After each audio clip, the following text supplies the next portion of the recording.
आइए आज का डिस्कशन हम लोग स्टार्ट करते हैं। 9 मई है आज, ठीक है। और ये इस सेट नंबर को देखकर कंफ्यूज नहीं होना है किसी को भी, ठीक है। थंबनेल पर जो सेट नंबर लिखा होगा उसी सेट नंबर के हिसाब से आप लोग ध्यान दीजिएगा। ये स्लाइड बनाने के क्रम में ऐसा हुआ होगा। चलिए तो क्लास स्टार्ट करते हैं। आप लोग अच्छे से देखिए और डिस्कशन देखने के बाद अगर डिस्कशन पसंद आए तो, या पसंद ना आए तो उसकी प्रतिक्रिया अवश्य देना है, ठीक है। चलिए फर्स्ट क्वेश्चन, 40 क्वेश्चन सॉल्व करेंगे, 1.5 घंटे का टाइम लगेगा और छोटे बड़े हर लेवल के क्वेश्चन हैं। फर्स्ट क्वेश्चन, 2, 2, 4, 5 और 12 के लिए निम्न में से क्या सही है। हमें तीन ही चीज दिख रहा है, एक दिख रहा है माध्य, एक दिख रहा है माध्यक और एक दिख रहा है बहुलक। हमें ये तीनों चीज तुरंत फाइंड करना चाहिए। देखिए किसी अनुसंधान में जो चरमान सबसे ज्यादा बार आएगा वो बहुलक होगा। सभी एक एक बार है लेकिन दो दो बार है, इसलिए बहुलक 2 हो जाएगा। माध्यिका ये पहले ही असेंडिंग ऑर्डर में सजा हुआ है, 2 इधर और 2 इधर बांट देंगे तो बीच वाली माध्यिका हो जाएगी, 4 माध्यिका हो गया। माध्य सभी प्रेक्षण का योगफल जोड़ेंगे 25, प्रेक्षणों की संख्या 5, यानी माध्य हो गया 5। अब एक चीज तो कंफर्म है कि माध्य और माध्यिका सेम तो नहीं है, इसका मतलब ये ऑप्शन गलत है। माध्य बहुलक से छोटा है। यहां देखिए माध्य जो है वो तो बहुलक से बड़ा है। जब माध्य बड़ा है बहुलक से, क्या उसको छोटा बोल सकते हैं? ये तो हमारा गलत हो जाएगा। हाँ, माध्य क्या बहुलक से बड़ा है? माध्य बहुलक से बड़ा है, ये हमारा सत्य है, ठीक है। ये था क्वेश्चन नंबर 1।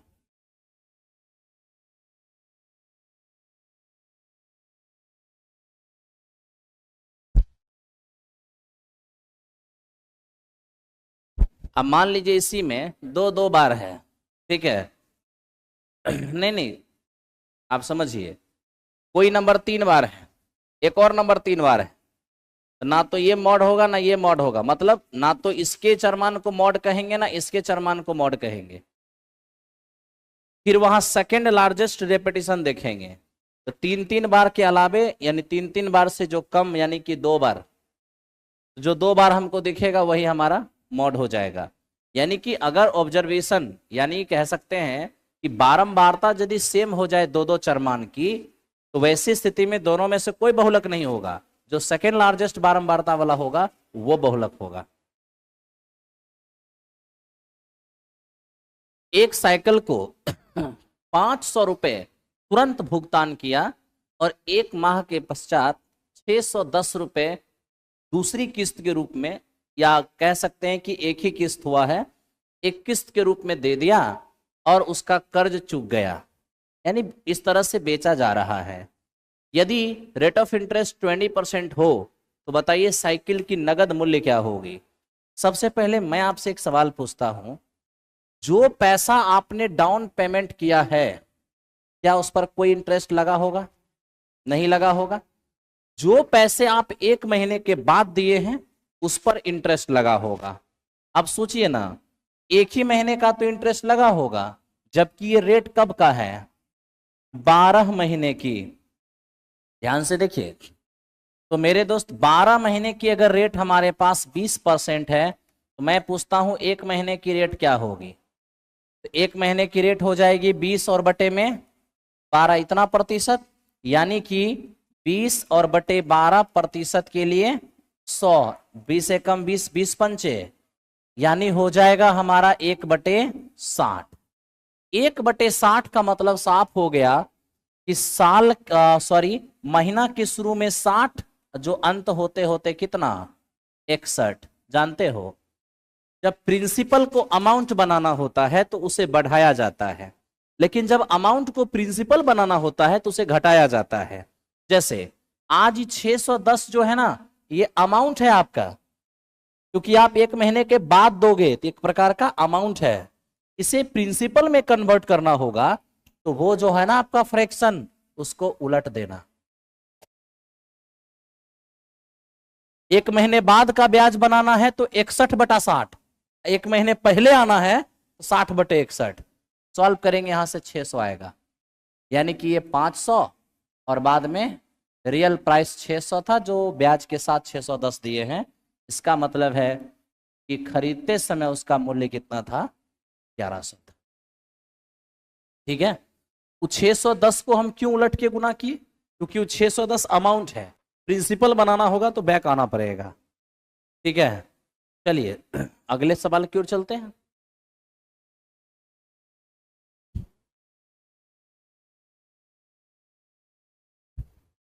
हो गया होगा, ध्यान दीजिए। 11.2354, मैं पूछता हूं डॉट डॉट डॉट लगा है क्या, नहीं।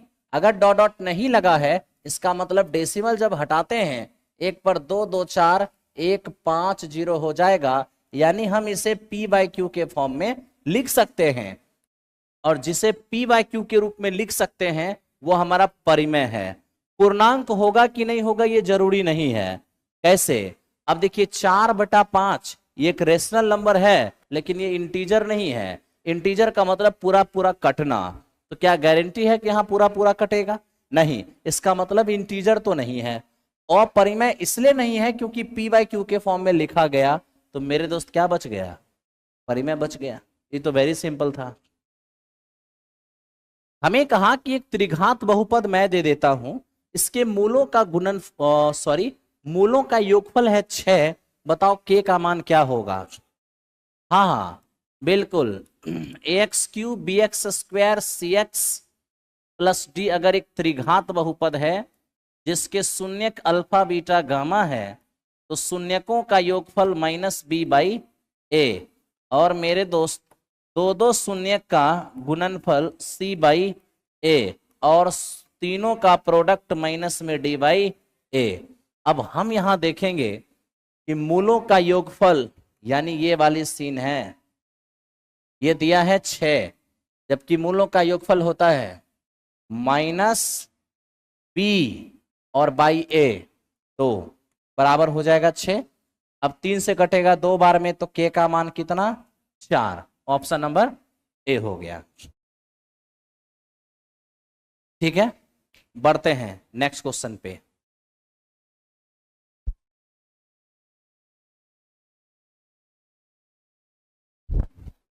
हो गया, धन्यवाद। अब ये देखिए, एक लंबवृत्तीय बेलन के आधार की त्रिज्या आधी कर दी जाए, ऊंचाई को सेम रखा जाए, तो घटे हुए बेलन और ओरिजिनल बेलन का वॉल्यूम क्या होगा।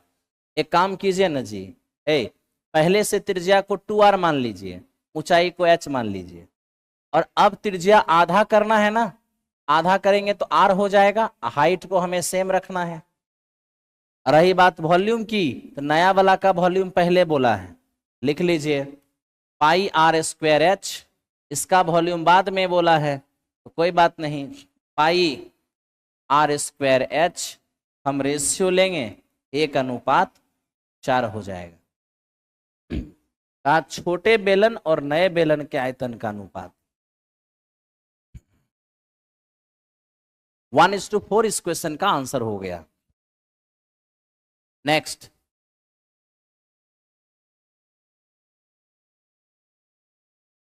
ये देखिए, दो चर में रैखिक समीकरण के युग्म संगत हों तो दोनों समीकरण द्वारा प्रस्तुत रेखाएं क्या होंगी।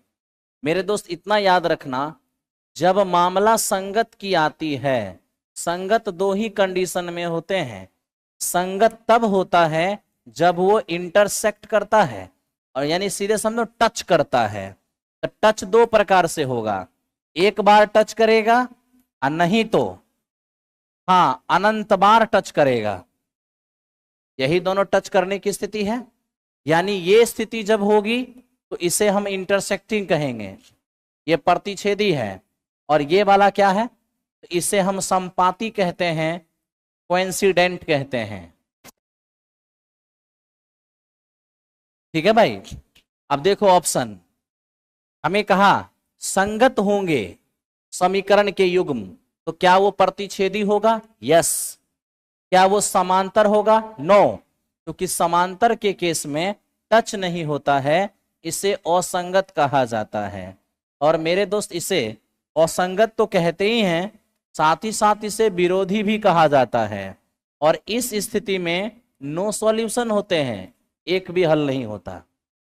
ठीक है, लेकिन ये प्रतिच्छेदी और संपाती, प्रतिच्छेदी और संपाती दोनों ही स्थिति में संगत होते हैं, तो ये भी हमारा क्या है?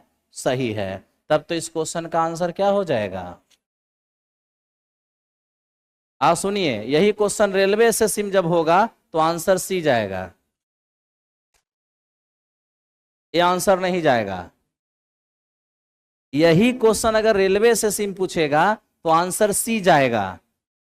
ठीक है, ये आंसर सी जाएगा रेलवे और एसएससी में, क्योंकि वहां 4 ही ऑप्शन रहता है और इसका बाप यहां मौजूद है। जब बाप मौजूद हो तो बेटा का कोई औकात नहीं है। ओके, यही अंतर है न, छोड़िए ना। कॉसेक थीटा का मान 2x कॉट थीटा। देखिए, अगर आप में से कोई लिख नहीं पाते होंगे, घबराइएगा नहीं, रात में 1 बजे इसका सॉल्यूशन डाला जाएगा, 1 बजे से पहले नहीं, है ना। 1 बजे इसका सॉल्यूशन डाला जाएगा। आप सुबह में जैसे ही जगेंगे, platform by Navin Kumar Singh Telegram है, उस पर देखिएगा, इसका सॉल्यूशन होगा। बाकी और भी जितने टेलीग्राम हैं मैं सब पर इसको डाल देने की कोशिश करूंगा। सुनिए ना, देखिए ना, कॉसेक बराबर 2x, कॉट बराबर 2/x, तो बताइए जरा क्या होगा इसका मान?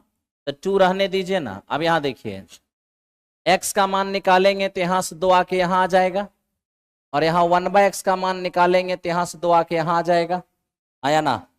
अब x का स्क्वायर करना है तो ये हो जाएगा cosec square theta by 4, 1/x, तो 1/x का मान है कॉट बाई 2, स्क्वायर करेंगे तो होगा कॉट स्क्वायर थीटा बाई 2 का स्क्वायर 4, ये 2 हो गया, 4 बाहर आ गया, cosec square minus cot square 1 होता है, फाइनल आंसर 1/2 होगा।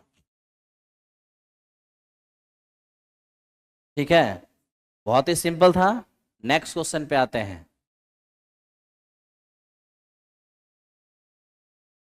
आजकल एक टेलीग्राम बना है एक नया, और इस टेलीग्राम पर सारा टेस्ट उस्ट का जो होता है टीचर वाला, टीचर से संबंधित सब इस पे डाला जाता है। चलिए इसको देखिए। मेरे मित्र ये कह रहा है कि एक चतुर्भुज के 4 कोण इस अनुपात में हैं, तो बताइए नीचे दिए कौन सा ऑप्शन आंसर होगा।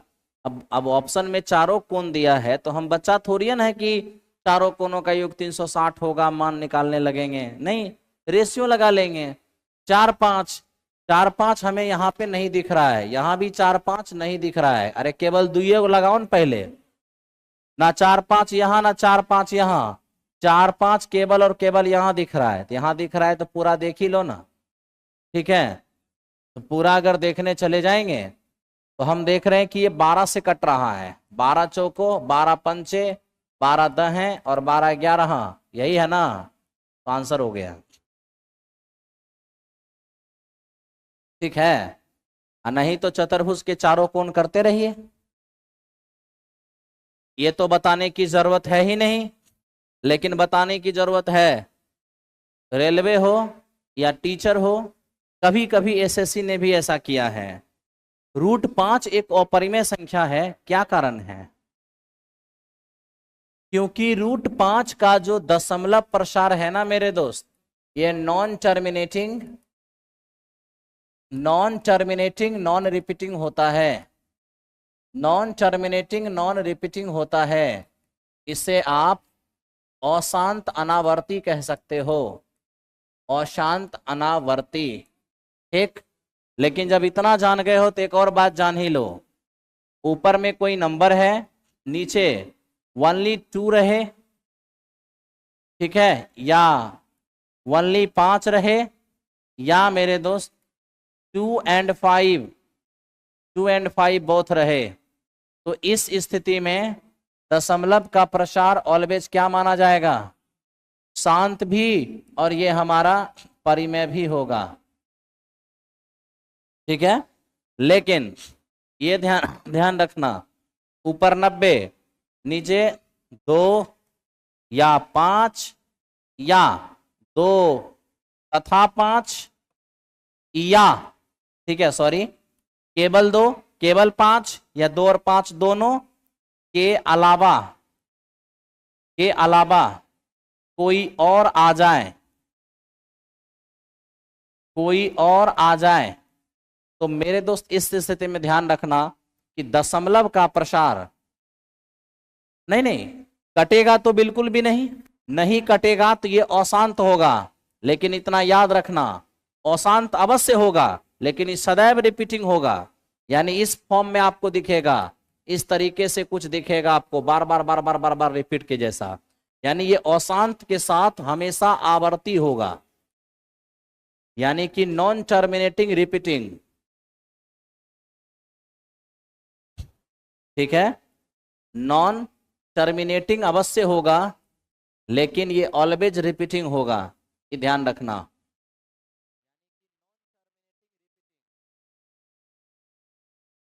जैसे मैं आपको एक एग्जांपल दिखा दूं, ज्यादा अच्छा रहेगा। ये देखिए, यहां है 917 और नीचे 3125 और गुणे में 17, और आपसे कह दिया दशमलव प्रसार क्या होगा, तो आप जानते हैं इस 17 की वजह से मेरे दोस्त ये जो हमारा है ना, ये एक्चुअल में 5, 25, 125, 625, 3125, ये तो 5 की पावर 5 है, लेकिन ये जो 17 है जिसके कारण ये अशांत होगा। लेकिन अशांत कहने से पहले एक बार जरूर लिख लेना कि कहीं पूरा पूरा कट तो नहीं रहा है ऊपर से। 17 पचे 85 बचेगा, 6 नहीं कटेगा, यानी नीचे 17 रहेगा। और मैंने क्या कहा, 2 और 5 के अलावा नीचे कुछ भी रहेगा, तो इस स्थिति में दशमलव का प्रसार क्या होगा, अशांत भी होगा और साथ ही साथ आवर्ती रिपीटिंग होगा। ठीक है ना, कोई भी नीचे में कोई भी प्राइम नंबर आ गया, कोई भी, तो सीधे सीधे कह देना कि रिपीटिंग होगा। क्लियर है क्या? ठीक है, निम्न में से कौन सी घटना प्रोबेबिलिटी नहीं हो सकता? याद रखना, किसी इवेंट की प्रोबेबिलिटी 0 या उससे बड़ा, 1 या उससे छोटा हो सकता है, लेकिन 1 से बड़ा नहीं हो सकता, इसलिए वही इस क्वेश्चन का आंसर हो गया, नहीं हो सकता। ठीक है, चलिए चलते हैं क्वेश्चन नंबर नेक्स्ट।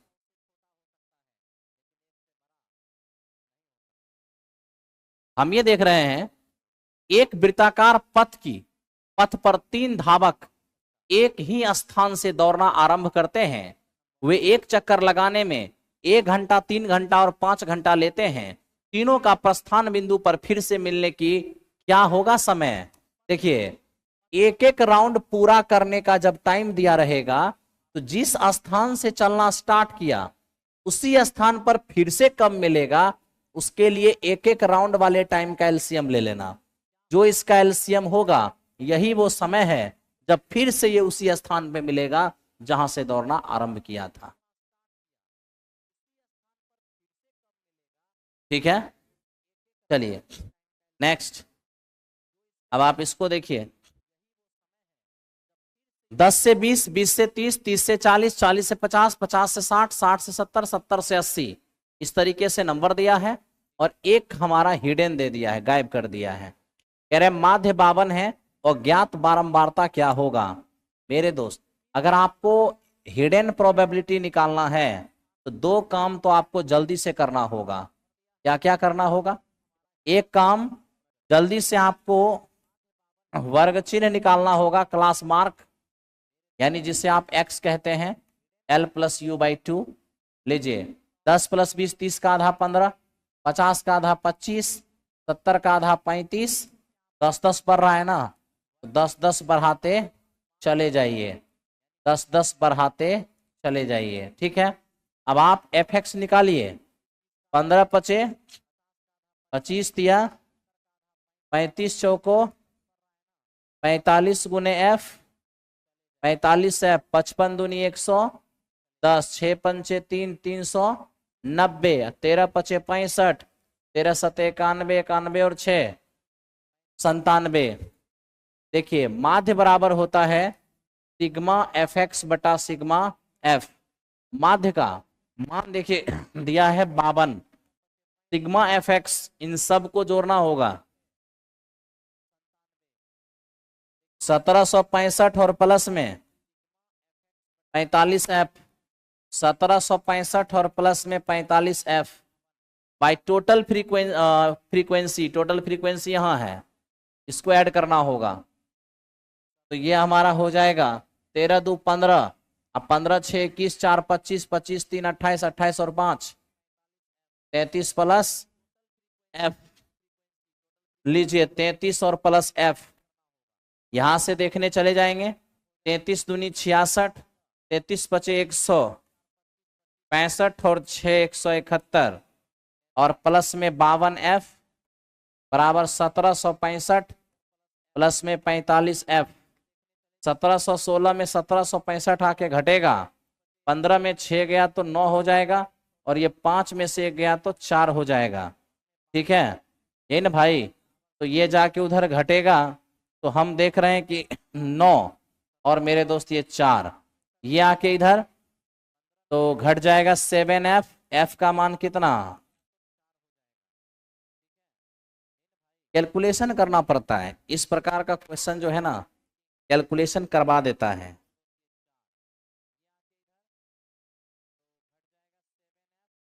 चलिए ये था हमारा 12 नंबर क्वेश्चन। अब हम 13 नंबर क्वेश्चन पर आते हैं। ध्यान दीजिए, 44 सेंटीमीटर लंबे तार को पहले वृत्त बनाने के लिए मोड़ा जाता है और दोबारा से वर्ग बनाने के लिए मोड़ा जाता है। दोनों के समवृत्त क्षेत्रफलों का अंतर क्या होगा? आप सोचिए जरा सा मेरे दोस्त, वृत्त बनाया जिस तार से उसकी लंबाई 44 है, इसी को वर्ग बनाया तो वर्ग, जिस तार से वृत्त बनाया उसी तार से मेरे दोस्त वर्ग भी, वर्ग की भुजा ए मान लेंगे तो चारों भुजा ए तो परिमाप 4 होगा और यही परिमाप यानी तार की लंबाई 44 दिया है, ए बराबर 11 हो जाएगा। इत हमारा 11 हो गया। अब जिस वृत्त की परिधि, ध्यान दीजिए, जिस वृत्त की परिधि 44 होगी, ठीक है 44, एरिया तो 7 ही होगा। अब एरिया हमारा 7 जब हो गया, सॉरी त्रिज्या जब हमारा 7 हो गया तो एरिया क्या होगा 154, पायर स्क्वायर करेंगे 154।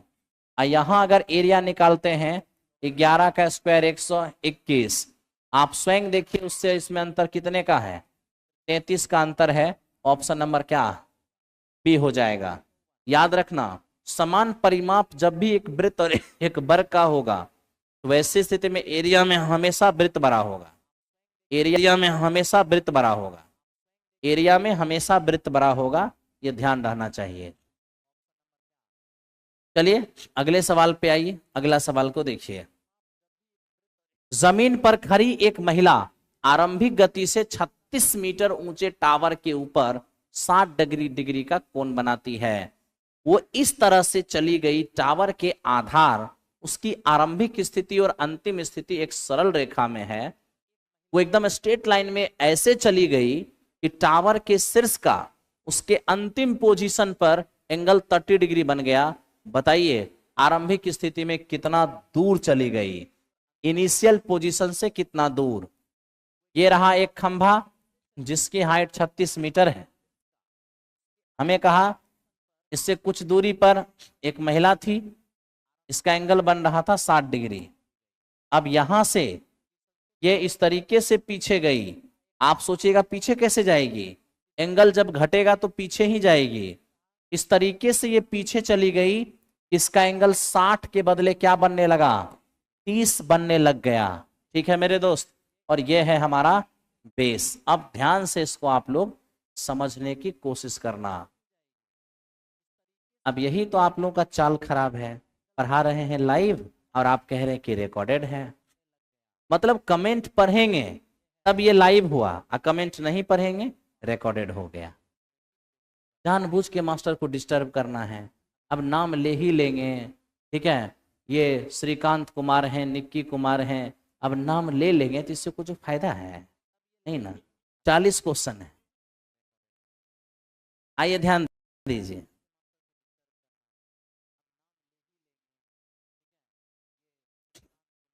देखिए पहले आप ये समझिए कि 30 है, 60 है, तो उसका डबल न है। जब भी एंगल डबल बनेगा आप बहिष्कोण थ्योरम का प्रयोग करो। देखो इस ट्रायंगल के एक साइड को आगे बढ़ाओगे एक्सटीरियर एंगल होगा, एक्सटीरियर एंगल अपने इंटीरियर एंगल के योगफल के बराबर होता है, यानी 60 जो होगा वो इन दोनों के योग के बराबर होगा। तो यहां 30 तो यहां भी 30 होगा, 30 30 60 हो जाएंगे। अब आप बताइए एक ही त्रिभुज में दो कोण अगर बराबर है तो उनके सामने की भुजा भी बराबर होगी। अब ध्यान दें 60 डिग्री के लिए लंब कितने, √3, आधार कितने 1, और कर्ण कितने, कर्ण अगर 2 है तो मित्र मेरे ये भी 2 हो जाएगा। हमें यही पूछा कि आदमी की इनिशियल पोजीशन और लास्ट पोजीशन में कितने का अंतर है। कोई बात नहीं, √3 का मान अगर 36 है, एक का मान हमारा 12√3 होगा, एक का मान 12√3 तो 2 का मान हो जाएगा 24√3, यानी इस क्वेश्चन का आंसर ऑप्शन नंबर सी हो गया। आगे चलते हैं नेक्स्ट क्वेश्चन पे। देखिए मेरे दोस्त अब आप इसको देखें, हमें कहा कि दो संख्या के एलसीएम और एचसीएफ का योगफल और अंतर इतना इतना है। अब ध्यान से देखना है, LCM plus HCF 682, LCM minus HCF 638। इसे आप सॉल्व कीजिए। एचसीएफ से एचसीएफ कैंसिल आउट हो गया, 2 इंटू एलसीएम ये हो जाएगा मेरे दोस्त 8 2 10, ये 11 1 12, अब 12 1 13, यानी एलसीएम यहां से हमारा होगा क्या 660। अब आप ही बताइए ना, दोनों मिलके 682, जिसमें एक हो गया 660, तो क्या दूसरा 22 नहीं होगा? 682 में 660 हटा दो तो 22 ही बचेंगे।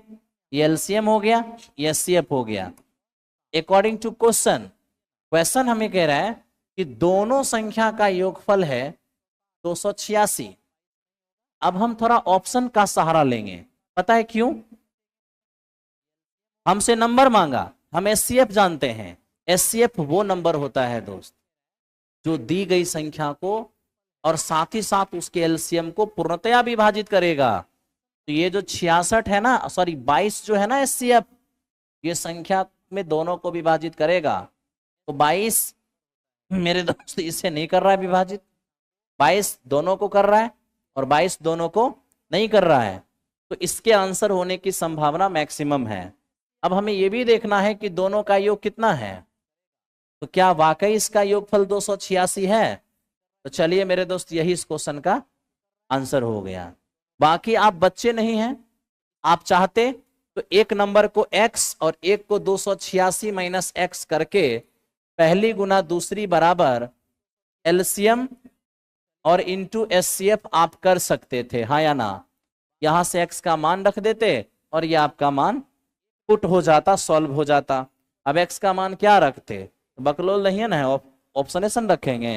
मान लीजिए x का मान 66 रख देते तो 286 और माइनस 66 220 हो जाता, जो इसके प्रोडक्ट के बराबर हो जाता। कैसे बराबर होता ये देखो यहाँ पर, क्या मैं इसको 22 या 66 लिख सकता हूँ? 7 में 220 तो 220 गुना 3, 666 गुने 22 और 666 गुने 22 हो जाता या नहीं हो जाता? चलिए बढ़िया है, बढ़ते हैं नेक्स्ट क्वेश्चन की ओर।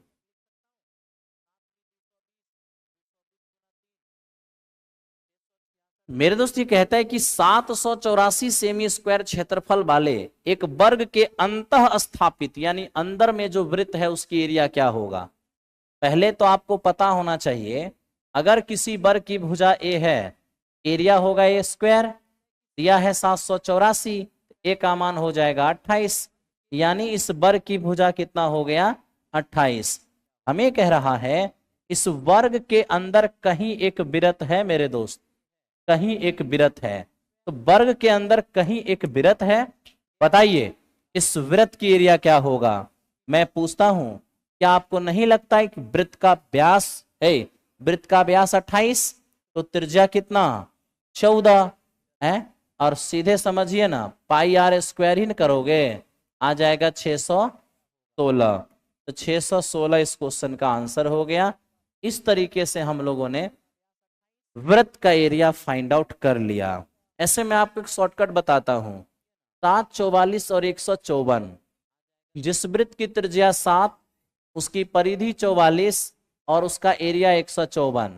आज त्रिज्या मेरे दोस्त 14 हो गया तो त्रिज्या डबल ना, तो परिधि भी डबल होगा, लेकिन एरिया 2 का स्क्वायर गुना हो जाएगा, यानी कि 616 हो जाएंगे। तो इस प्रकार इस क्वेश्चन का आंसर हो गया। तो तरीके आपके पास एक से एक होना चाहिए, कहीं से आपको दिक्कत नहीं होना चाहिए। चलिए मेरे दोस्त बढ़ते हैं आगे। एक बच्चे चलिए समझिए, बच्चे का क्या लिखता है कि और टीचिंग एक्सपीरियंस बहुत अच्छा है। एक बच्चा लिखता है कितने दिनों का एक्सपीरियंस है। अब ये सब जान के क्या करोगे, सच्चाई बोल दूंगा तो बर्दाश्त नहीं होगा, इसलिए बोलना अच्छा नहीं लगता है मुझे। चलो ध्यान दो मेरे दोस्त, सुनो। साइन को बदलने से कॉस आता है, टेन को बदलने से कॉट आता है, और सेक को बदलने से कॉसेक आता है। बदलने से जो आता है अगर बट्टे में दिखाई दे दिया तो ये ऑलवेज 1 होगा अगर एंगल का योगफल 90 हो जाए।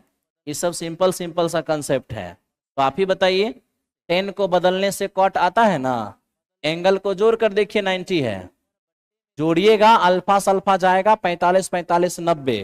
तो टेन को बदलने से कॉट, एंगल जोड़ने से 90, ये सीधा क्या हो जाएगा 1 माइनस। यहां देखिए मेरे दोस्त, ये यहां तो हमें दिख रहा है 10 12 इंटू 10 78 1 हो जाएंगे, 10 24 और 10 66 ये भी 1 हो जाएंगे। 10 इंटू 10 1 होता है अगर एंगल का योगफल 90 डिग्री हो। अब थोड़ा सा यहां पर दिमाग लगाना होगा। आप कहोगे क्या मेरे दोस्त, मुझे ये बताओ, ये जो साइन 71 है, क्या इसको मैं cos 19 नहीं लिख सकता चेंज करने से?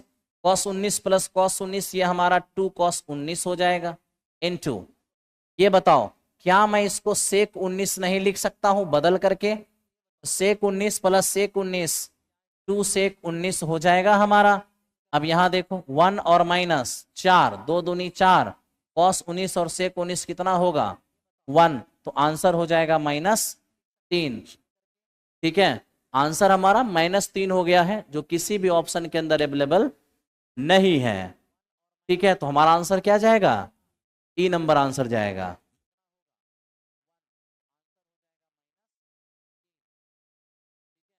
हो गया होगा भाई। कुछ बच्चे यहां पर 0 कह रहे हैं, क्या आपको लगता है कि 0 किसी भी हालत में पॉसिबल है? 0 कहीं से भी पॉसिबल नहीं है। अब देखो दोस्त, हमें कह रहे हैं इसके मूलों का योगफल ज्ञात करें। द्विघात के मूलों का योगफल क्या होता है, -b/a, माइनस बी खुद ही है -11 और बटा a कितना 1, 11 हो गया। ऑप्शन नंबर कौन सा? अच्छा मेरे दोस्त मुझे ये बताओ, ax² plus bx plus c बराबर 0, ये तो द्विघात समीकरण है, क्या इसमें a कभी 0 हो सकता है? कभी 0 नहीं होगा।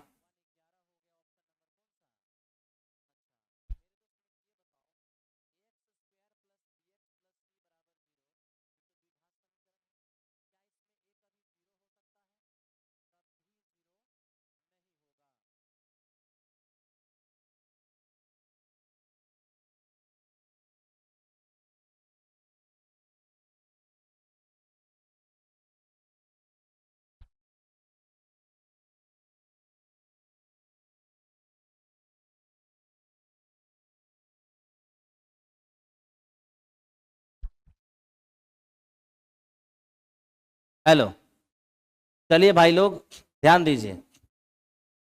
अब ये बताइए, ए कभी 0 तो नहीं हो सकता, साथ ही साथ आपको ये भी पता होना चाहिए कि ए का मान अगर 0 से छोटा है तो कोई द्विघात समीकरण मैक्सिमम हो जाएगा और ए का मान अगर 0 से बड़ा है तो कोई द्विघात समीकरण मिनिमम होगा।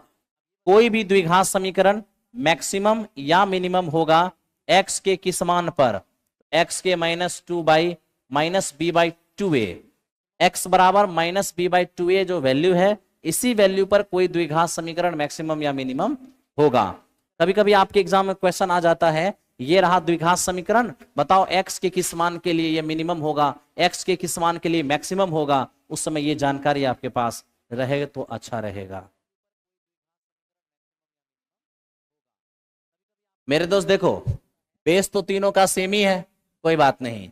3/5 आप सब जानते हैं, बेस सेम, गुना में पावर ऐड होगा, पावर ऐड करोगे तो 2x -1 + 4 तो 3 हो जाएगा, बराबर इधर क्या होंगे 3/5 इसकी पावर 15, दोनों तरफ बेस इक्वल है, तो ऐसी स्थिति में पावर क्या होगा इक्वल, तो 2x बराबर कितने 12, तो x का मान क्या होगा 6 हो जाएगा। हो गया। चलिए आगे बढ़ते हैं, अगले क्वेश्चन को ध्यान से देखिए। एक व्यक्ति ने अपने बेटा बेटी और पत्नी के नाम पर साधारण ब्याज पर इतना रुपए निवेश इस प्रकार किया कि 3, 4 और 5 साल के बाद समान ब्याज दर मिलेगा। 5% प्रतिवर्ष रेट हो तो पत्नी के लिए निवेश की गई राशि क्या होगी। मैं आपसे एक बात पूछता हूं, कई मदों पर जब आप पैसे इन्वेस्ट करोगे और हर मदों से मिलने वाला जब सिंपल इंटरेस्ट इक्वल होगा तो लगाई गई प्रिंसिपल का अनुपात 1/R1T2 सॉरी 1/R1T1 1/R2T2 और 1/R3T3 हो जाएगा। तो 1/R1T1 करेंगे 5 तिया 15 और 1/R2T2 5 को 20 और 1/R3T3 5 पचे 25। तो मेरे दोस्त अगर इसे स्टैंडर्ड रेशियो देना होगा तो हम 25, 15 और 20 कैल्शियम लेंगे तो कितना 300, तो यहां से कितने आएंगे 20, यहां से 15 और यहां से ये हुआ ए का, ये दूसरे का, ये तीसरे का हिस्सा। मेरे दोस्त हमें कहा पत्नी का हिस्सा, पत्नी का नाम सबसे लास्ट में है तो पत्नी को मिलेगा 12। तो देखिए पत्नी को 12 मिलेगा आउट ऑफ 27 और 20 47। 47 में अगर 12 मिलेगा तो बताइए 1,05,750 में क्या मिलेगा। कैलकुलेट करेंगे और सॉल्व करेंगे, आपको 27,000 नजर आएगा। ऑप्शन नंबर ए इस क्वेश्चन का आंसर होगा।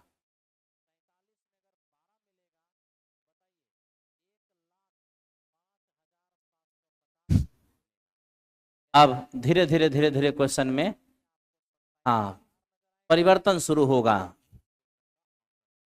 हो गया, थैंक यू। अब इसको देखिए, √18, √50, √98, √162 का सार्व अंतर क्या होगा। अरे यार ये हमारा 3√2 है, ये 5√2 है, ये हमारा 7√2 है, ये हमारा 9√2 है। आगे बढ़ने की जरूरत क्या है, एपी है। T2 - T1 करेंगे 2√2 आंसर हो जाएगा, है ना। दूसरा पद माइनस पिछला पद, यही तो कॉमन डिफरेंस होता है। आगे बढ़िए, समझ में आया कैसे हुआ, ठीक है। मेरे दोस्त यहां पर हमारे पास एक सर्कल है, इसमें AB इसका व्यास है, ध्यान से देखिएगा। AB इसका व्यास है, बहुत अच्छा लगा। और मेरे दोस्त CD एक जीवा है जो इसको आगे बढ़ाने से P पर मिल रहा है। यह है CD एक जीवा, C और D। According to question PD दिया है 15.3, यह है 15.3। साथ ही साथ CD दिया है 11.9, 11.9 है। AP है 30.6, AP हमारा 30.6 है। तो बताइए वृत्त की त्रिज्या क्या होगी। मित्र मेरे, वृत्त की त्रिज्या हम तभी फाइंड कर पाएंगे जब मुझे ये मिलेगा, है ना। तो घबराने की कोई बात नहीं है, इससे निकालने से पहले ये निकाल लो ना, ठीक है। तो सेकेंड कंसेप्ट कहता है पूरा पूरा सेकेंड एपी बाहरी सेकेंड बीपी बराबर पूरा सेकेंड सीपी इंटू बाहरी सेकेंड डीपी। तो एपी हो जाएगा हमारा 30.6 और बीपी हो जाएगा एक्स। सीपी कितना, पूरा सीपी 9 और 3 12 और हो जाएगा ये 6 और 1 7 और मेरे मित्र ये हमारा 2। अब आप बताइए, ये हो गया 27.2 और इंटू मेरे दोस्त डीपी 15.3। जो कटता है काटिए, इससे ही कटेगा कितनी बार में, 2 बार में। तो x का मान आएगा 13.6।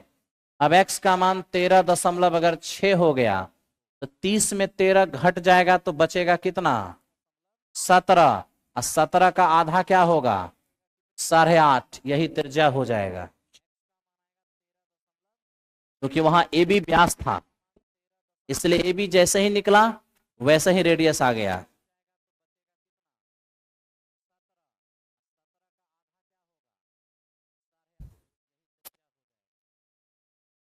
क्लियर है क्या? Next question.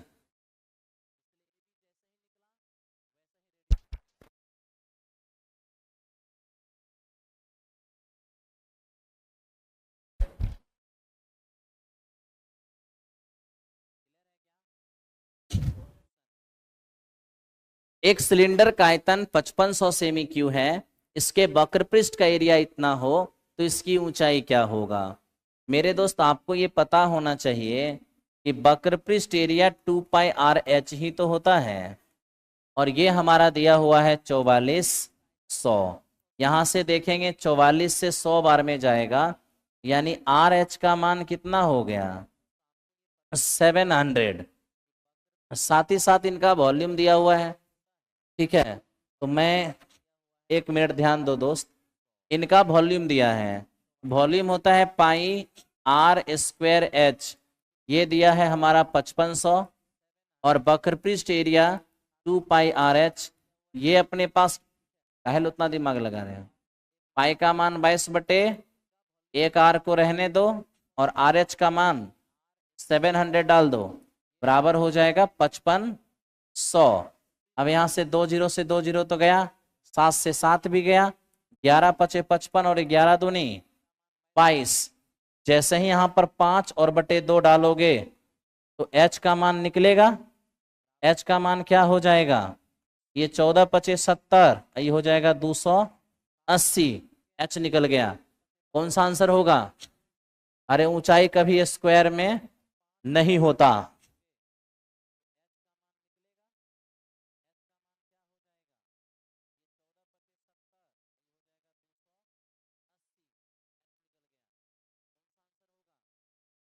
कैसा लग रहा है ऑनलाइन वाले? बीच बीच में आप लोग का हालचाल ले लेता हूं, नहीं तो आप लोग अलास सनाट उल्टा पुल्टा बोलने लगते हैं।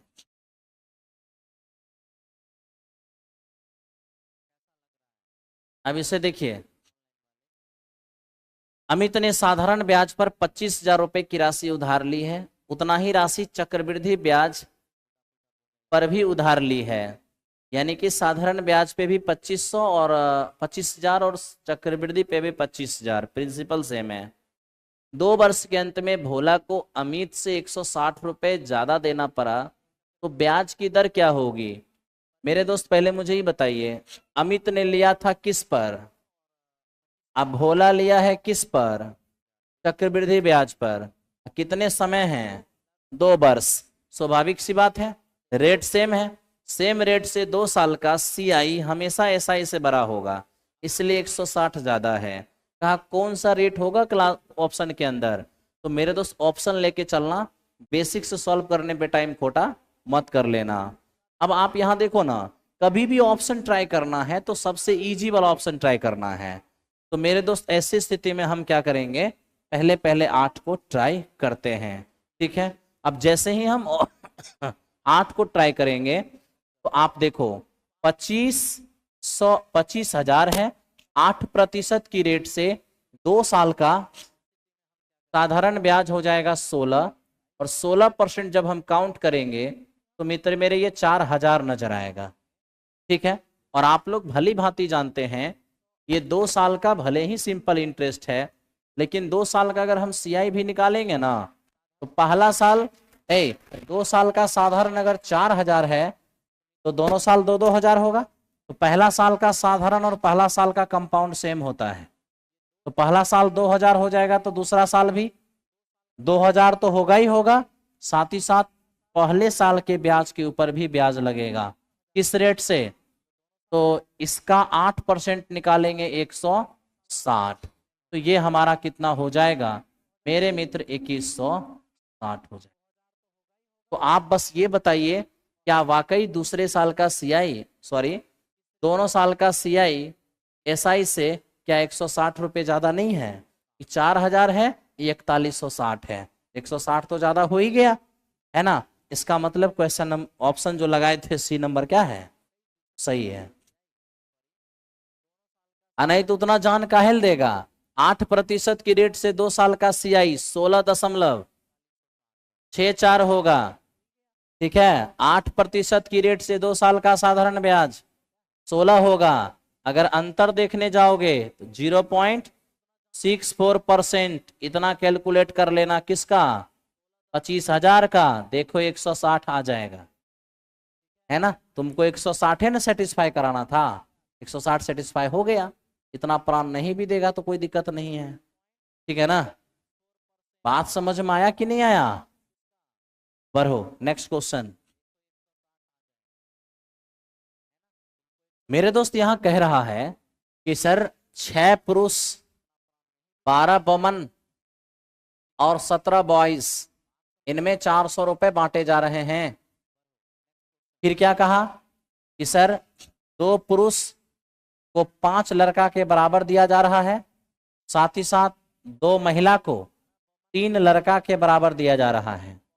ठीक है भाई, आप एक काम कर लो दोस्त, यहां पर हमको 6 आदमी चाहिए ना, इसको 3 गुना कर लो। इसको 3 गुना करोगे तो 6 मैन 15 बॉयज के बराबर हो जाएगा। साथ ही साथ यहाँ हमको 12 वोमेन चाहिए, तो इसको 6 गुना कर लो, ताकि 12 वोमेन 18 बॉयज के बराबर हो जाएगा। ठीक है, ये मेरे दोस्त बॉयज है। क्या ही दिक्कत है, एक कैरेक्टर में ले आओ। 6 मैन के जगह क्या रख सकते हो, 15 बॉयज, 12 वोमन के जगह पे 18 बॉयज प्लस ये 17 बॉयज बराबर हो जाएगा 400।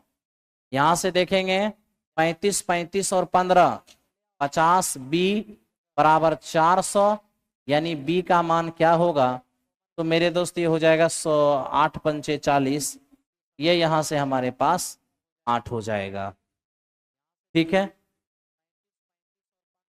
अब एक बॉयज 8 नजर आ गया, तो मेरे दोस्त अगर एक बॉयज हमारा 8 नजर आ गया है तो थोड़ा सा यहां पर ध्यान दे दो सब लोग। क्या ये 6 मैन बराबर 15 बॉयज है या नहीं? तो मेरे दोस्त यहां से मैन कितने आ जाएंगे, 20 आ जाएंगे। फिर आप यहां देखिए 12 वोमन बराबर 18 बॉयज, बॉयज का मान 8, तो यहां से हो जाएगा W बराबर कितना, 12 से 12 12, यानी कि W का मान कितने हो जाएंगे, तो मतलब एक वोमेन को 12 मिला, एक मैन को 20 मिला, एक बॉयज को 8 मिला, तो तीनों मिलाकर कितना, 40। हमसे सवाल यही पूछा था कि एक आदमी, एक वोमेन और एक लड़के को सम्मिलित रूप से क्या मिलेगा। ठीक है ना, तो हम इस क्वेश्चन को बनाने के क्रम में क्या किए, तीनों कैरेक्टर को सेम कर दिए, इससे एक का हिस्सा आ गया, और उसके बाद ये दोनों में मेरे दोस्त पुट करके बाकी दोनों का हिस्सा हम निकाल लिए। एक बार इसमें पुट कर दिए, एक बार इसमें पुट कर दिए। ठीक है, हमें एक बॉयज, एक मैन और एक वोमेन को जितना मिलेगा उसका योगफल मांगा था। मित्र मेरे ये देखो, ये क्या है, कहता है ए बी और सी एक व्यापार में साझेदार हैं, जिनकी कुल पूंजी 33,000 है। उन्हें वर्ष के अंत में 15,000 रुपए का लाभ हुआ। जिसे उनकी पूंजी के अनुपात में बांट दिया गया। लाभ में के तौर ए को मिलेगा 4500, बी को मिलेगा 5500, सी की पूंजी क्या होगी।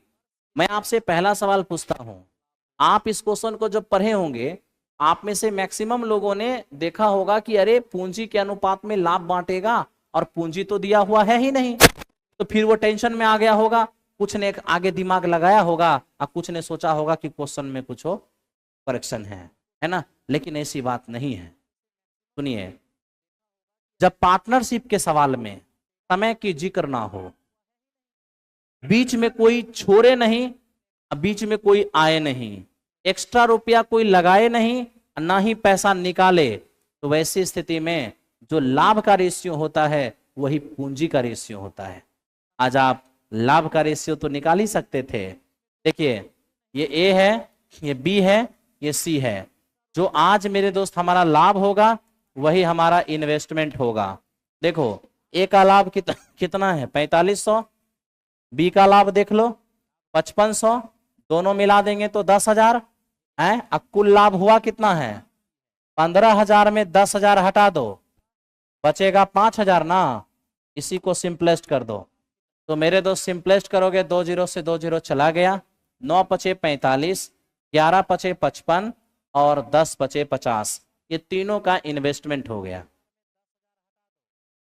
अब हमें पता है कि तीनों ने कुल मिला के कितना इन्वेस्ट किया है, तो लीजिए यहां देखिए मेरे दोस्त 9 11 20 20 10, तीनों का इन्वेस्टमेंट जो हमें 30 दिख रहा है वो रियल में 33,000 है।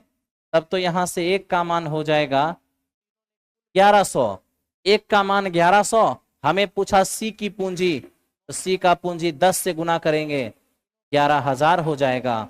यही इस क्वेश्चन का आंसर हो गया।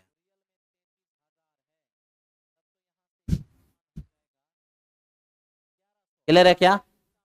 चलो अब बढ़ते हैं क्वेश्चन नंबर नेक्स्ट की ओर, 27 नंबर। मेरे दोस्त ये देखो क्या है, समर को 8 दिवसीय बिक्री अभियान के दौरान अपनी यात्रा का ख्याल रखने के लिए कुछ पैसा दिया गया, जितने में वो अपना खर्च चलाना था, उसे अपना खर्च चलाना था। हालांकि उन्होंने अपने प्रवास को 6 दिन और एक्सटेंड कर दिया, बढ़ा दिया। नतीजतन ये हुआ कि उसकी औसत दैनिक यात्रा भत्ता 120 रुपए कम हो गई। बताइए शुरुआत में उसने कितनी राशि स्वीकृत की गई थी। अच्छा सुनो, मैं अपना कहीं पिकनिक फिक्स करूंगा कि मुझे 6 दिन के लिए पिकनिक पे रहना है, तो क्या मैं अपने दैनिक खर्च के हिसाब से कुछ पैसे लेके नहीं जाऊंगा? जाऊंगा। अब वहां अचानक से मेरा मन हुआ कि 6 दिन और रुक जाएं, मतलब वहां ससुर जी हैं कि पैसा दे देंगे ला करके, आप जो पैसा ले गए हैं उसी में आपको काम चलाना पड़ेगा, तो उसी में काम चलाना पड़ेगा, यानी अब आपको कुहर कुहर के रहना पड़ेगा, पर आपको खाना पड़ेगा। तो बात वही है, हम मान लेते हैं भाई कि पहले x रुपया रोज के हिसाब से 8 दिन का प्लानिंग था, अब वो अपना प्लानिंग 6 दिन बढ़ा लिया है, 14 दिन का प्लानिंग बना लिया है। तो बताइए जिस रुपया को वो 8 दिन खाता था, अब उसी रुपया को 14 दिन खाएगा, तो कुछ कम कम खाएगा ना। तो वही कह रहा है कि रोजाना 120 रुपया अब वो कम खाएगा। तो खर्च जो यहां हुआ है वही खर्च यहां है, खर्च में वृद्धि हुआ कहां? सॉल्व कर लीजिए।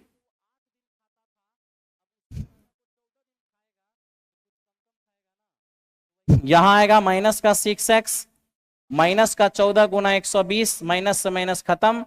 अब 6 से मेरे दोस्त 20 बार में x का मान 280। अब x का मान 280 आया ना, तो मतलब 280 रोजाना खाने के लिए डिसाइड किया था। तो सवाल कहता है कि शुरुआती में कितना रुपया इकट्ठा करके गया था, तो 280 रुपया रोज के हिसाब से 8 दिन के लिए। तो मेरे दोस्त यह 8 8 64, 8 दूनी 16 6 22, यानी वो 2240 रुपए लेकर पिकनिक पे गया था। बना लीजिए, इतना इजी है कि ऑप्शन की क्या जरूरत है। आगे चलें। Thank you. अब ये देखिए, 10 छात्रों की एक कक्षा में औसत आयु 16 साल थी। जब 2 छात्रों ने कक्षा को छोड़ दिया तो शेष छात्रों का औसत 16.25 हो गया। छोड़ने वालों की कुल आयु क्या होगी? सावधान रहिए, किसी के छोड़ने से अगर औसत बढ़ रहा है यानी जो गया वो औसत से कम बला गया। अगर औसत से ज्यादा बला जाता तो आपका औसत घटता, बढ़ता नहीं। आपका औसत 0.25 से क्या हुआ? बढ़ गया। सिंपल सी एक बात बताइए, 10 बार बार एक मैसेज आ रहा है, फोन 2 बार आ चुका है। 1 मिनट रुक जाइए, कभी इमरजेंसी हो जाता है तो थोड़ा ध्यान रखना पड़ता है। अच्छा, ये बउआ फोन किया है, बउआ क्लास के बाद हम बतियाएंगे, ठीक है।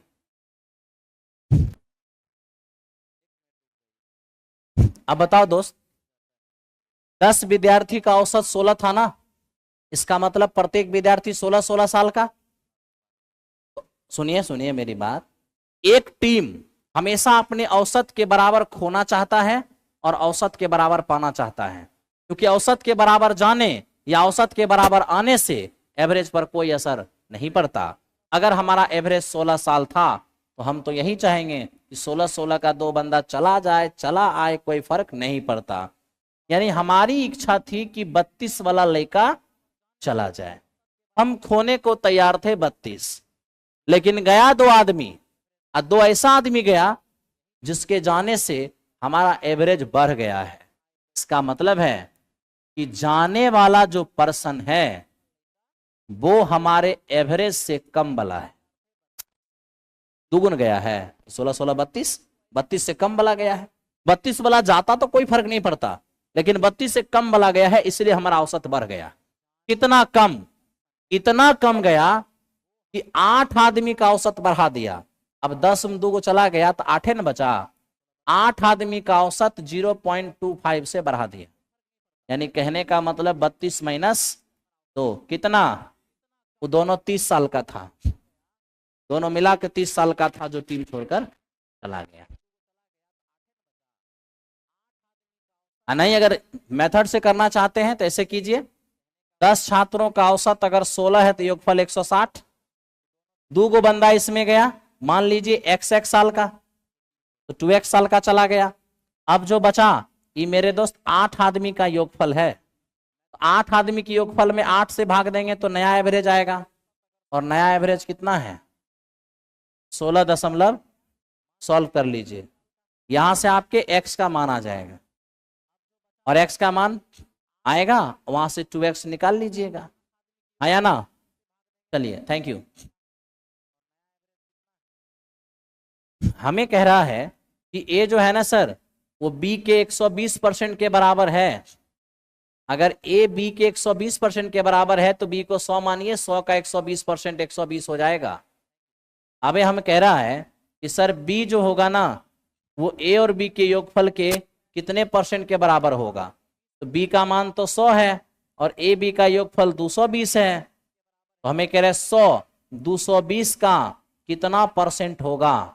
तो जिसके बारे में पूछा वो ऊपर रहेगा, जिससे तुलना किया वो हमेशा नीचे रहेगा, और इंटू 100 यहां से देखने चले जाओ, ये 5 ये 11, यानी 500 बटे में 11, 11 चौको 44, 11 पचे 55, 5 बटे 11%। ऑप्शन नंबर कौन सा?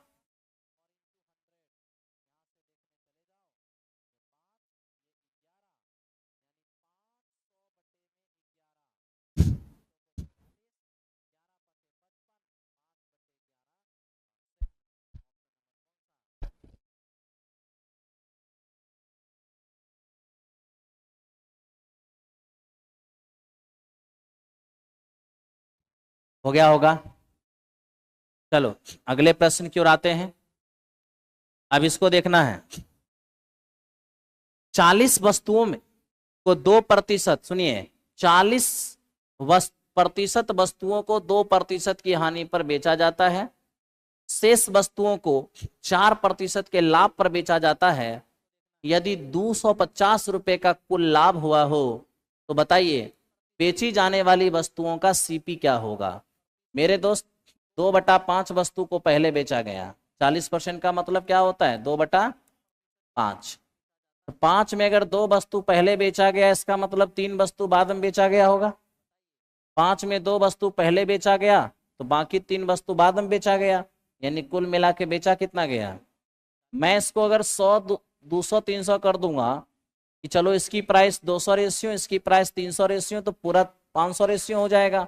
ये 500 रेशियो हमारा टोटल सीपी हो गया। अकॉर्डिंग टू क्वेश्चन हमें कहता है कि 40% यानी कि 5 में से 2 को 2% की हानि पर, इसका 2% हो जाएगा 4 की हानि पर बेचेगा तो 196 पर बेचेगा। शेष वस्तु को 4% के लाभ यानी 12 का लाभ 312 में बेच रहा है। तो मैं पूछता हूं बेचकर क्या मिलेगा। तो 6 2 8 10 1 11 4 1।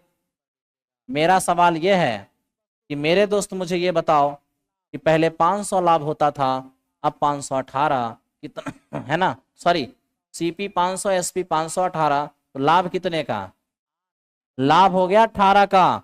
और यही जो लाभ हमारा 18 है ना, वो मेरे दोस्त कह रहे हैं कि 250 का लाभ हुआ है। यहां से एक रेशियो का मान क्या होगा 250/18। हमें पूछा है टोटल सीपी 500, तो 500 का मान हो जाएगा 500 गुने 250/18, यानी इंटीजर में तो आएगा नहीं। इसका मतलब है कि आंसर कौन सा होगा, E number, none of this.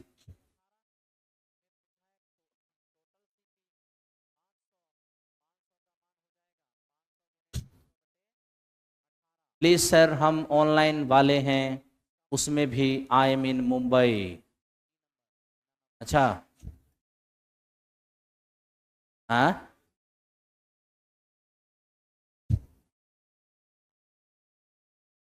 ओ, अभी जाके कंठ में आवाज आया है। चलिए कम से कम इतना तो पता चला कि आप लोग बोल लेते हैं। अभी तक एकदम शांति से परे हुए थे,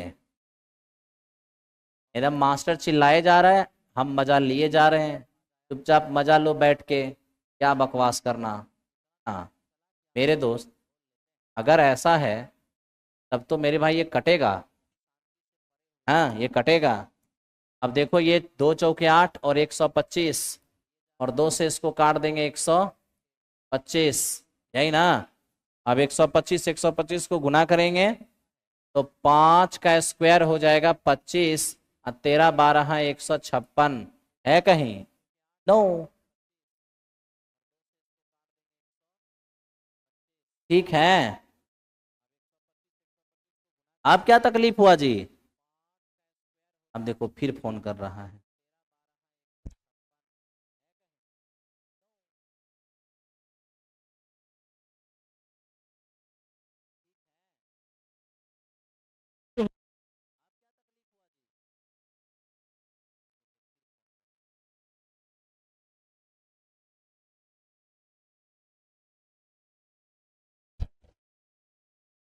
ठीक है समझिए, मानवी और दर्शन मिलकर किसी प्रोजेक्ट को 40 दिन और 25 दिन 40 दिन में कर सकता है। 25 दिन एक साथ काम किया, फिर दर्शन ने काम छोड़ दिया, मानवी ने बचा हुआ काम 24 दिन में पूरा किया। देखिए यहाँ देखिए ना, मानवी और दर्शन एक साथ काम करते ना तो 40 दिन में पूरा कर देते, लेकिन हुआ क्या, मानवी और दर्शन एक साथ किया लेकिन 25 दिन किया, उसके बाद दर्शन काम करना छोड़ दिया। दर्शन छोड़ दिया लेकिन मानवी काम जारी रखी है, और अगले 24 दिन में मानवी ने बचा हुआ काम समाप्त कर दिया। जो काम इधर समाप्त हुआ वही काम इधर समाप्त हुआ। 40 मानवी 40 दर्शन, यहाँ होगा 25 मानवी और 25 दर्शन प्लस ये 24 मानवी। मेरे दोस्त ये 40 मानवी, और यहां ध्यान से देखना, आप एक चीज देख रहे हो क्या मेरे दोस्त, ये 40 दर्शन में 25 दर्शन आके घटेगा 15 दर्शन, और 25 और 24 49, 49 में 40 घटेगा तो 9 मानवी, मानवी बटे दर्शन 15/9 यानी 5/3। ये हो गया इफिशियंसी। तो ये इफिशियंसी है मानवी का और दर्शन का। इसी इफिशियंसी से लोग काम खत्म किया है। मानवी 5 दर्शन 3, 8 क्षमता से 40 दिन में काम खत्म होगा। इसका मतलब काम 320। मानवी अकेले इस काम को करेगी। 320 मानवी की क्षमता 5 है, तो मेरे मित्र 64 दिन का टाइम लग जाएगा।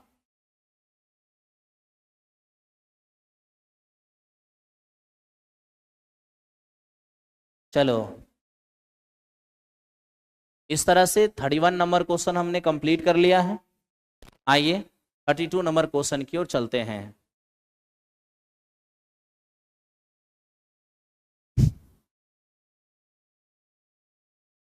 उस त्रिभुज का क्षेत्रफल ज्ञात करें जिनके शीर्ष इतना इतना इतना है। अब देखो, पहला शीर्ष है 9,2, दूसरा है हमारा 2,3, तीसरा है हमारा 3,1, और मेरे दोस्त ये जो हमारा है ना, ये हमारा 9,2 है। अब आइए एरिया ऑफ ट्रायंगल निकालिए। अगर एरिया ऑफ ट्रायंगल निकालने जाएंगे तो क्या पाएंगे मेरे भाई? एरिया ऑफ ट्रायंगल हमारा क्या होगा?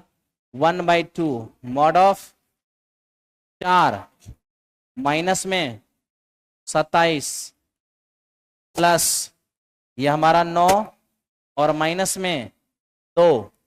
मेरे दोस्त ये देखो, 9 और माइनस में 6, आराम से सॉल्व कीजिए। 1/2 ये होगा -23 प्लस 7 और प्लस में 3। तो ये फाइनली हमारा 10 ना। अब 10 घटेगा इसमें 6.5। सबका यही आया होगा।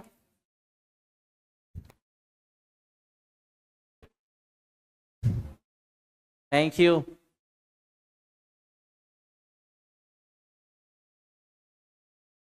आइए नेक्स्ट क्वेश्चन पे। अब इसको देखते हैं दोस्त। हमें कह रहा है कि बताइए शेडेड रीजन का एरिया क्या होगा। आप बताओ ना। अगर ये एक आयत है तब तो मेरे दोस्त ये अगर 14 है तो ये भी हमारा 14 ही होगा। तो 14 अगर व्यास होगा तो त्रिज्या कितने हैं? त्रिज्या हो जाएंगे 7। हमें शेडेड रीजन का एरिया चाहिए। तो आयत के क्षेत्रफल में से अर्धवृत्त का क्षेत्रफल क्या करना होगा? घटाना होगा। ये मेरे दोस्त 7 × 7, ये हो जाएगा 140 - 77। तो ये हमारा 13 में 7 गया तो कितने है? ऑप्शन नंबर कौन सा? ए हो जाएगा।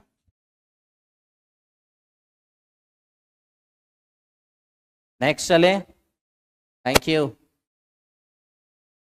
देखो, ये हमें कह रहा है कि एक गोलाकार बगीचे चारों ओर बाहरी वृत्ताकार पथ बनाया जा रहा है। एक गोलाकार बगीचे हैं, चारों तरफ एक वृत्ताकार पथ बनाया जा रहा है।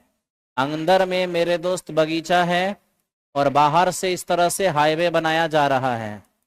ठीक, हमें कह दिया है बाहरी परिधि 220 और अंदर वाली परिधि 44।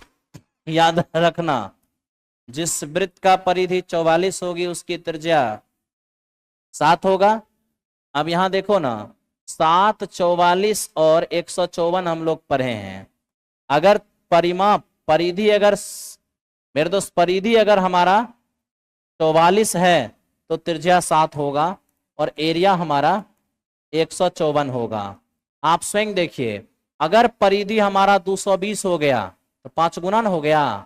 तो परिधि 5 गुना तो त्रिज्या भी 5 गुना हो जाएगा, यानी बाहरी त्रिज्या हमारा 35 हो जाएगा। हमसे कोई ये कह रहा है कि सर पथ का क्षेत्रफल क्या होगा? मेरे तो रोड, एरिया ऑफ रोड, उसके लिए बाहरी एरिया में से अंदर वाली एरिया घटाना होगा, तो ये रास्ता का एरिया आएगा। a² - b², तो a + b × a - b 22/7। r + r करेंगे तो 42 और r - r 35 में 7 गया तो 7 चौको 28, ये 88 और गुने में 42। यूनिट डिजिट कितना है? यूनिट डिजिट 6 कहाँ दिख रहा है? दो दो जगह दिख रहा है तो गुना, एक काम कीजिए ds ले लीजिए। ये ये 8 8, अरे 8 8 16, 16 का ds 7, 4 2 6, 7 छके 42, 42 का ds 6। तो देखिए ये 6 और 6 3 9, इसका ds 6 नहीं हुआ। ये देखिए 9 को हटाइए, 6 6 12, 12 3 15, 15 का ds 6 हो जाएगा, यानी वो हमारा आंसर हो जाएगा। बाकी आप गुना कर लीजिए, जैसे करना है वैसे कर लीजिए। क्या हुआ, नेक्स्ट क्वेश्चन पे आइए।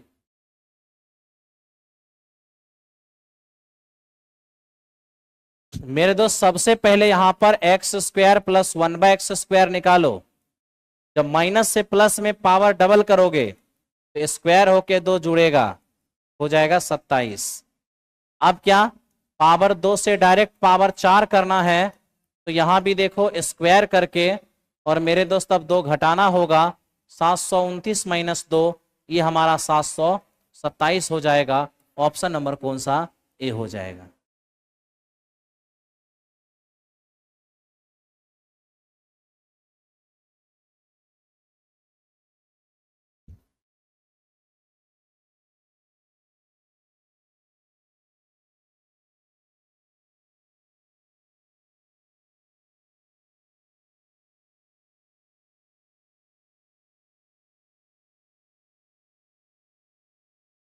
चलिए अब अगले सवाल पे आइए। अगले सवाल को देखिए मेरे दोस्त, एक मिश्र धातु में तांबा, एक मिश्र धातु में तांबा और सिल्वर, तांबा और सिल्वर, सॉरी तांबा और जस्ते, तांबा और जस्ते का रेशियो 21:16 था। ठीक है, अब हम ये देख पा रहे हैं निकेल और जस्ते का अनुपात, मेरे दोस्त निकेल और जस्ते का अनुपात 7:24 है। तो बताइए तांबा जस्ता और निकेल, तांबा जस्ता और निकेल का रेशियो क्या होगा। जस्ता दोनों जगह है, सेम कर दीजिए। 16 24 कैल्शियम 48, 48 के लिए 2 से गुना, यहाँ 3 से, यहाँ 3 से, यहाँ भी 3 से, वहां 2 तो यहाँ भी 2 से, ये हो जाएगा 63, ये हो जाएगा 48 और निकेल हो जाएगा 14। यही इस क्वेश्चन का आंसर होगा, ऑप्शन नंबर बी हो जाएगा।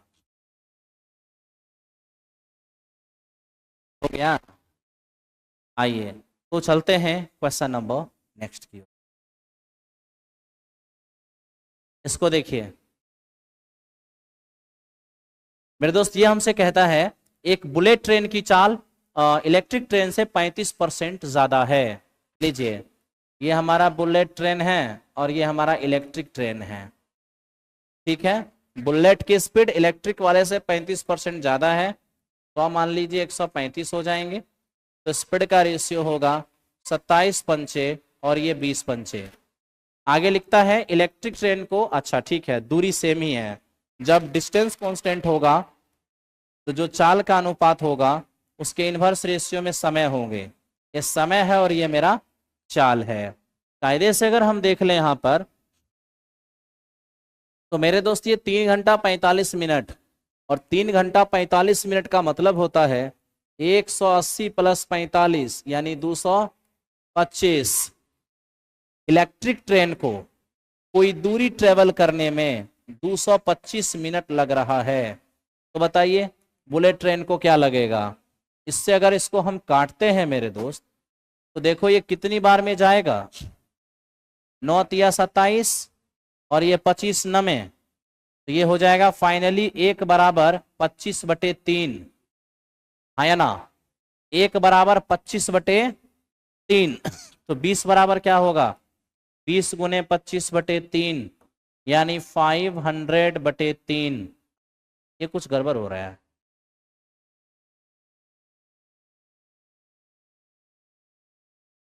अच्छा ये आंसर घंटे में दिया है ना, ठीक है थैंक यू।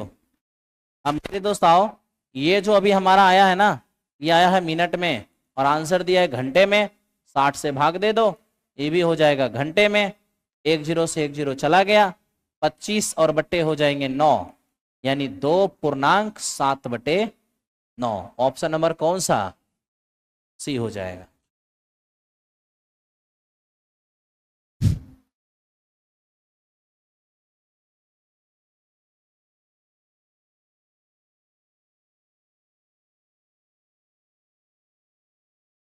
अब आप इसको देखिए, एक अस्थिर बहती पानी में एक नाव धारा की दिशा में 12 जा रहा है और मेरे दोस्त फिर वापस 24 आ रहा है। तुम दिशा में जाओ, तुम विपरीत जाओ, मुझे उससे कोई मतलब नहीं है। मैं बस इतना जानता हूं कि तुम 12 से जाते हो, 24 से आते हो, तब तो एवरेज स्पीड जो तुम्हारा होना चाहिए था 2xy/x प्लस y, तो 2x और y और बटे x प्लस y 36, 12 तिया 36, 3 8 तो 8 दूनी 16 किलोमीटर पर आवर। आगे बढ़े, ठीक है, नेक्स्ट पे आइए। 39 नंबर क्वेश्चन देखिए तो मेरे दोस्त, इसका क्यू इसका क्यू इसका क्यू बराबर क्या होगा? आप सभी को पता होना चाहिए, जब a plus B plus C बराबर 0 तो A cube plus B cube plus C cube बराबर 3abc होता है, हाँ या ना? तो मेरे दोस्त, जब इस प्रकार से घनों का योगफल पूछे तो वैसी स्थिति में जिसका जिसका घन दिया है, आप एक बार तनिक उसको जोड़ के देख लो, एक बार तनिक उसको जोड़ कर देख लो, क्या ये 0 हो जाता है? बिल्कुल हो जाएगा। जब a plus B plus C बराबर 0 तो A cube B cube C cube बराबर 3a b और c। ऑप्शन नंबर कौन सा हो गया? और इस तरह से आज के डिस्कशन का आखिरी सवाल। मेरे दोस्त इसको देखो, पहली बात तो आप इसे ही उठा लो, A cube minus B cube होता है a minus B, A square plus A B और प्लस बी स्क्वायर, ये कितना दिया है 625 ना। दूसरी बात, A square minus B square को A plus B into A minus B तो लिख ही सकते हो, बराबर 25। तुम जानते हो इसका मान, नहीं मालूम है इसका मान तुझे 5 मालूम है, 5 से कट गया, 5 बार में ए माइनस बी का मान 5, तो लो ए माइनस बी का मान 5 हो गया। हमें A square plus A B plus B square चाहिए था, बराबर 625। क्या ये 125 नहीं आएगा क्या? आज की सेवा यहीं पर समाप्त होता है, फिर मिलेंगे अगले दिन नए अंदाज में। Thank you very much, good night.